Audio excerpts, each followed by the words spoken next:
Estamos en comunicación con Hernán Brienza para hacer un análisis político de lo que pasó todo el fin de semana.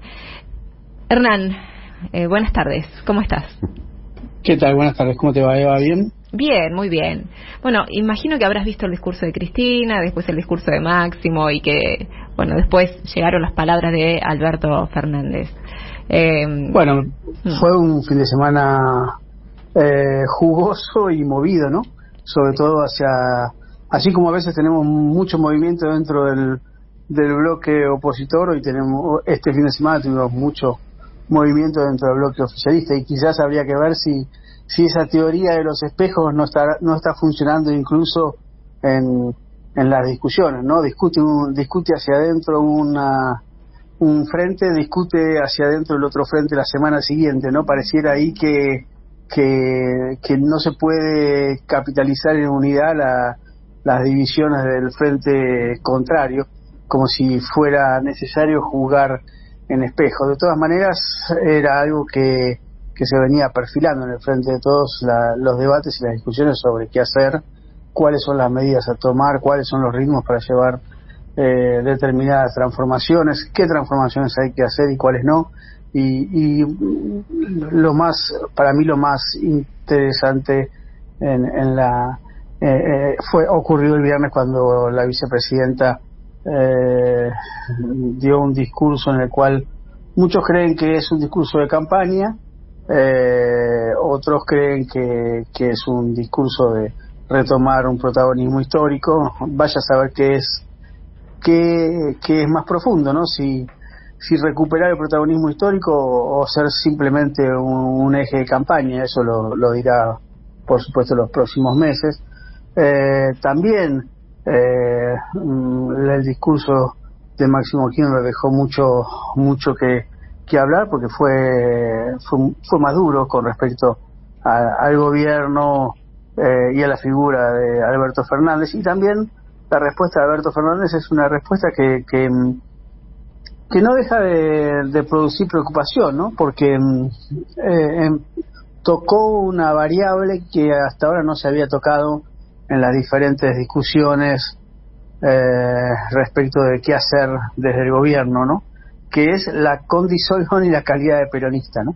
Me parece que ese es un debate que en el peronismo debería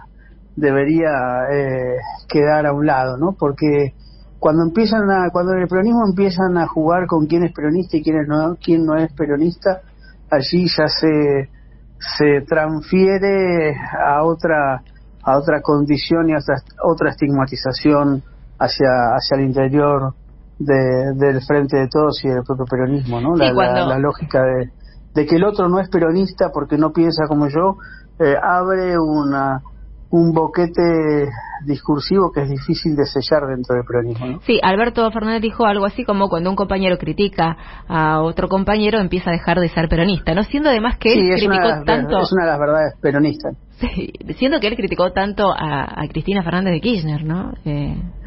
No, siendo que a él también lo criticaron tanto con su condición de socialdemócrata y no peronista, ¿no? Jugar al peronómetro es un artilugio complicado para lo que es la cultura peronista, ¿no? Y yo creo que es un límite al cual habría que retrotraerse, ¿no? Me parece que no aporta, no solamente no aporta la unidad, sino que transita caminos que son peligrosos para el peronismo, ¿no? Porque eleva los niveles de enfrentamiento interno, ¿no? La acusación de que Alberto no es peronista lo hace alguien que está fuera del Frente de Todos, ¿no? Digo, como claro. Es Guillermo Moreno, ¿no? Por lo tanto, cuando el debate es sobre la identidad peronista, suele haber rupturas mayores, ¿no? En el peronismo. Eso es para tener en cuenta, para no transitar ese camino, me parece a mí, ¿no? Hernán, ¿qué tal? ¿Cómo andás? ¿Cómo va? Justamente vos la otra vez que viniste en tu columna hablaste de humanizar, ¿no? Cristina intentó, no habló de los nietos, no sé si te escuchó, pero habló de los nietos, de los hijos, en relación al atentado. Y en relación a lo que vos recién planteabas, qué dificultad hay de ponerse a discutir política, ¿no? Porque estas desviaciones, justamente, ¿no? Por eso chicanas, esta metáfora de desviar el debate y no ir al centro, es una imposibilidad de la política, porque tantas veces hablamos de la unidad nacional. Cristina se ha encargado de buscarle la vuelta, de proponer sobre qué medidas concretas podría instaurarse un acuerdo mínimo para poder desarrollar el país. Bueno, incluso adentro del Frente de Todos, como bien acabas de decir, deja permear el debate externo hacia adentro con esta medición sobre quién es peronista y quién no, pero no se puede encarar un debate serio sobre una mesa política. Digo, no hay viabilidad. Esto que es un problema de la época, es un problema del Frente de Todos. Yo creo que ese tipo de debates deberían darse a puertas cerradas o al menos en congresos partidarios, pero esas instancias no están.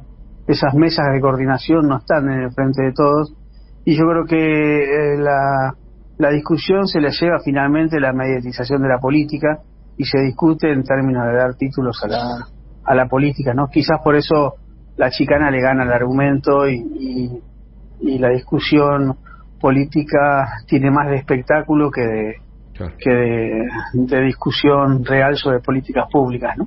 En ese sentido creo que Cristina siempre apuesta a la discusión de políticas públicas, ¿no? Y creo que eso es lo que le da un plus por encima de las demás discusiones políticas. Lo ha hecho siempre, ¿no? Digamos, no es que y fíjense que justamente si hay algo que es difícil, si bien Cristina maneja muy bien la agenda mediática y sabe cuántos títulos hay que tirar y cuándo hay que tirarlos,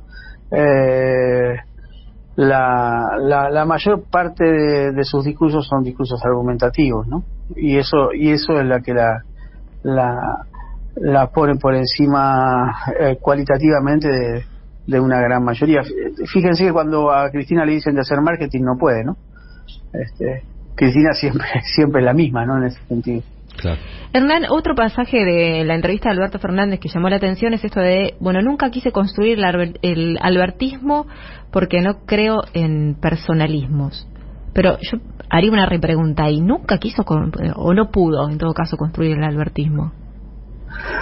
Yo no sé si eso pasa, el tema de los deseos y de los dichos pasa por la conciencia de quien lo dice, ¿no? Yo lo que creo es que sí quiso construir algo diferente al kirchnerismo, ¿no? Y no sé si eso es albertismo o no, pero de alguna manera es la lógica de construir algo interno que se parezca a una línea que podría haber sido el Frente Renovador. Me parece que el albertismo nunca terminó de conformarse porque no había peso específico en una agrupación política posible, ¿no?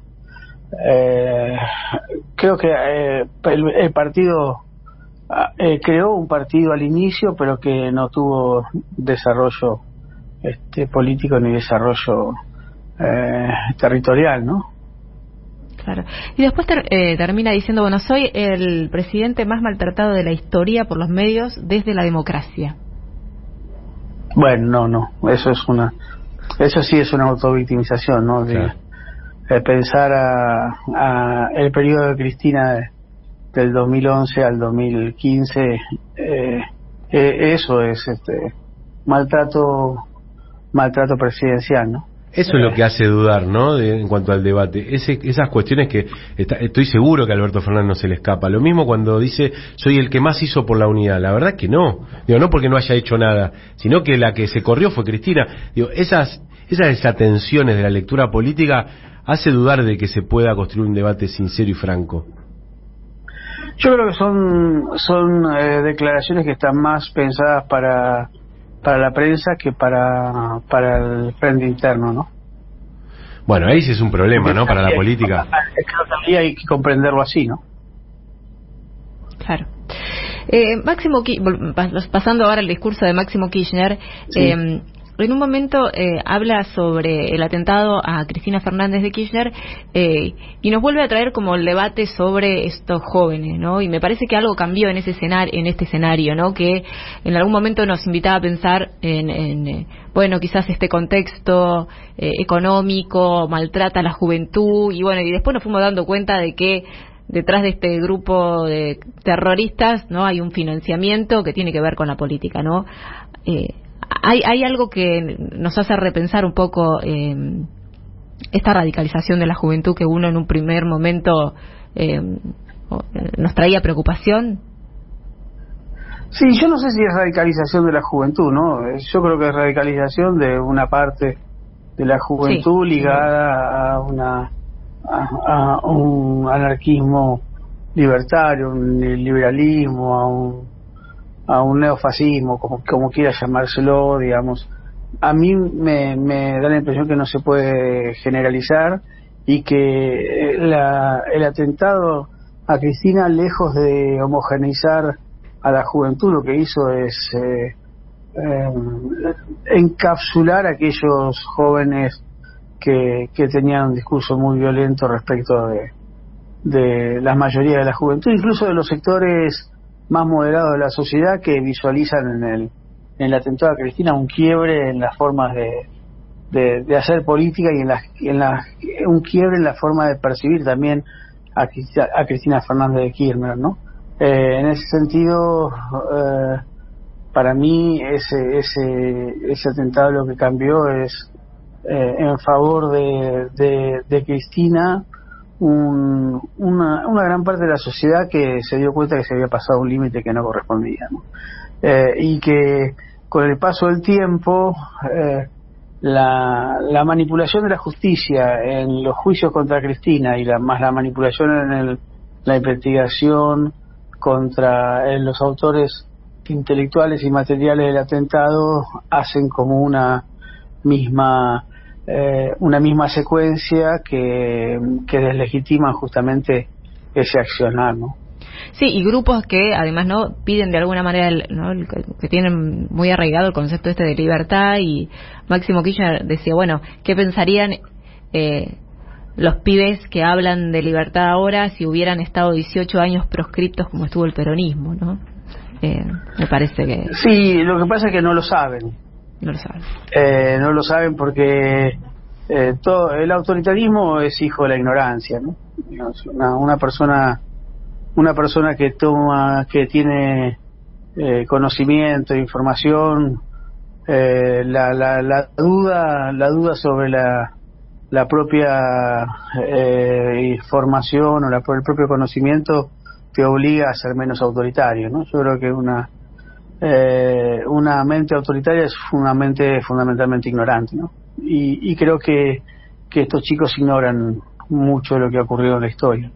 Aunque puedan saberlo, lo ignoran en términos existenciales, ¿no? Hernán, la seguimos el jueves, ¿te parece?